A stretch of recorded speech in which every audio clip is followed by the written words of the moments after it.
ওরে সারা দুনিয়ার মানুষ যদি আমাকে গালি দেয় কোনো দুঃখ নাই, আমার আল্লাহ যদি আমাকে ভালোবাসেন।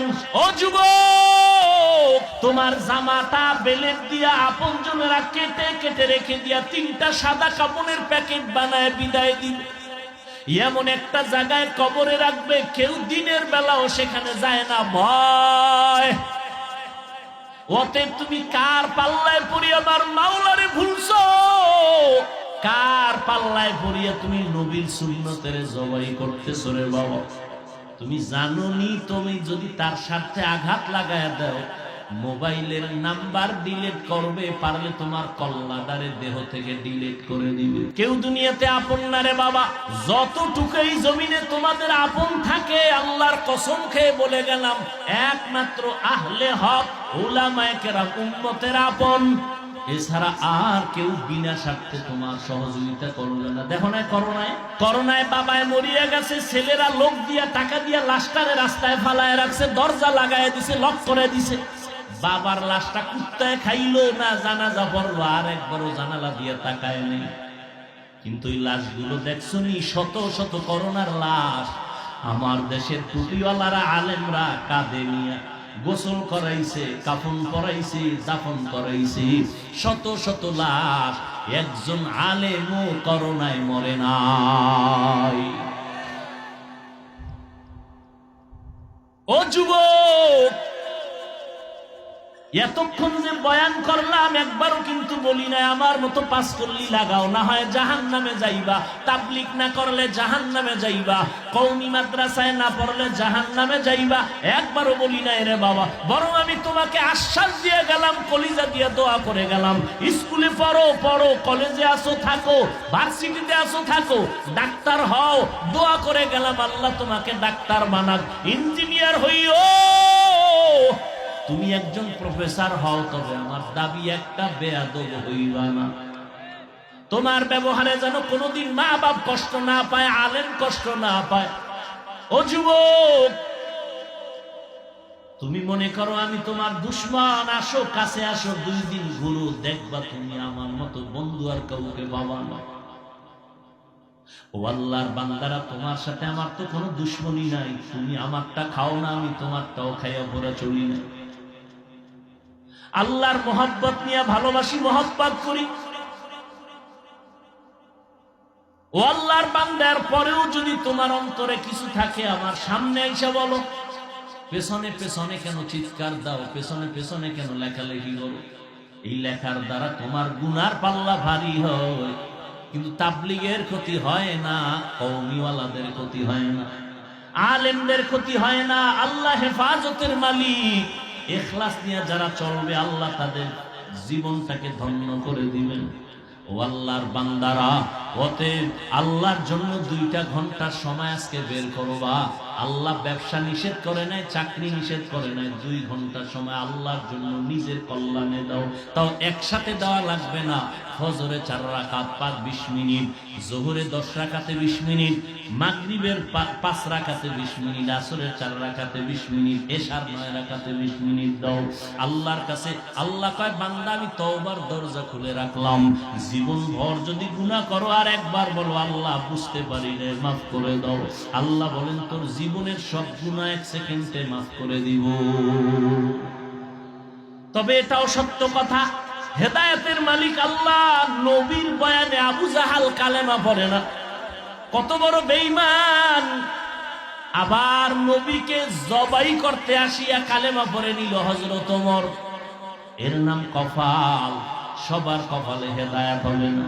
কেউ বয়ান শুনে অন্তর তৈরি করবে, আর নামাজ ছাড়বো না, দাড়ি কাটবো না, বেপরদায় চলবো না, মা বাবারে কষ্ট দিব না, ওলামায়ে কেরামের বিরুদ্ধাচরণ করে গুনাহগার হব না, নবীর তরিকা মেনে চলবো, তওবা করে গিয়া নামাজটা ধরে ফেলবে। আবার একদল বয়ানের পরে বাইরে গিয়া সমালোচনা করবে, এই ভুল সেই ভুল, এটা হয় না।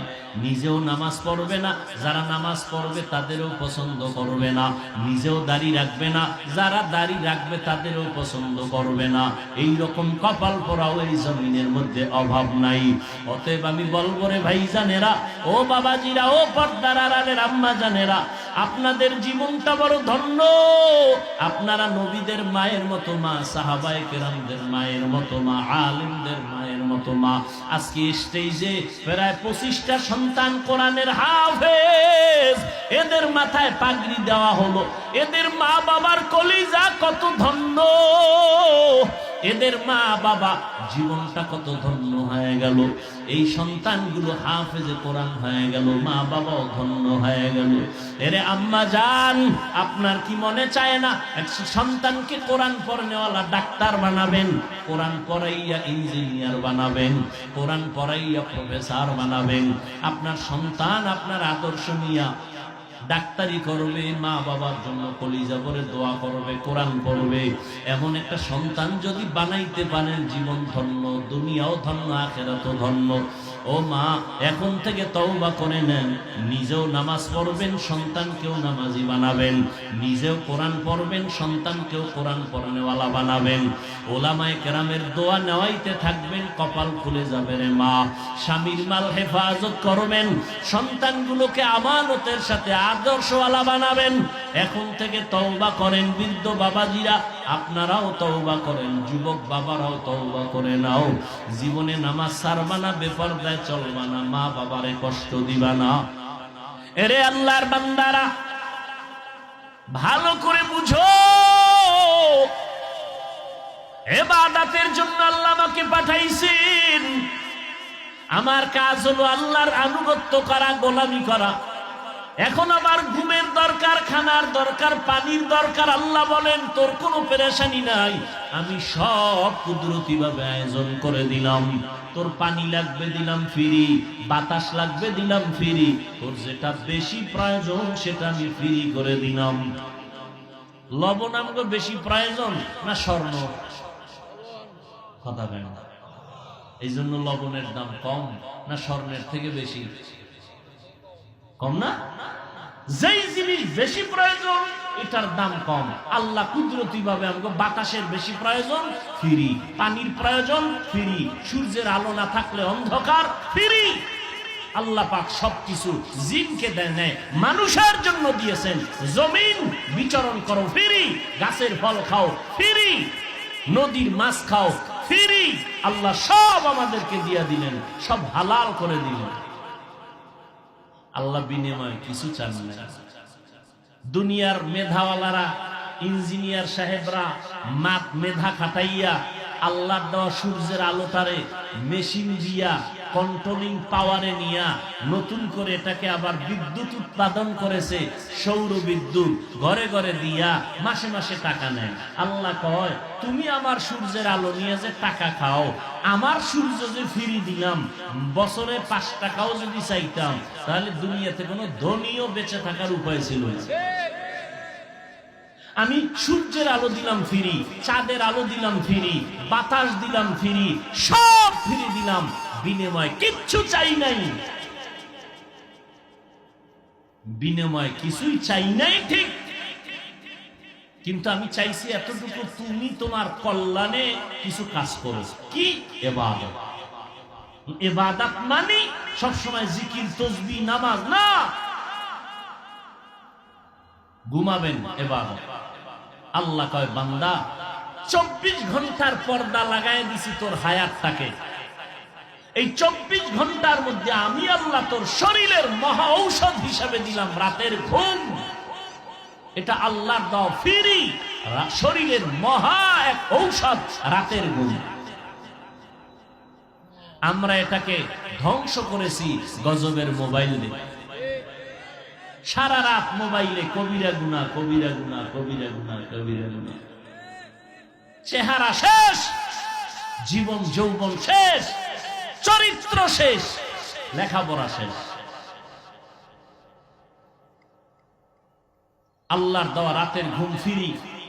আল্লাহ বলেন, বান্দা 24 ঘন্টার 22 ঘন্টা তোমাকে দিলাম, তুমি তোমার ব্যক্তি কাজে লাগাও, দোকানদারি, ব্যবসা, চাকরি, লেখাপড়া।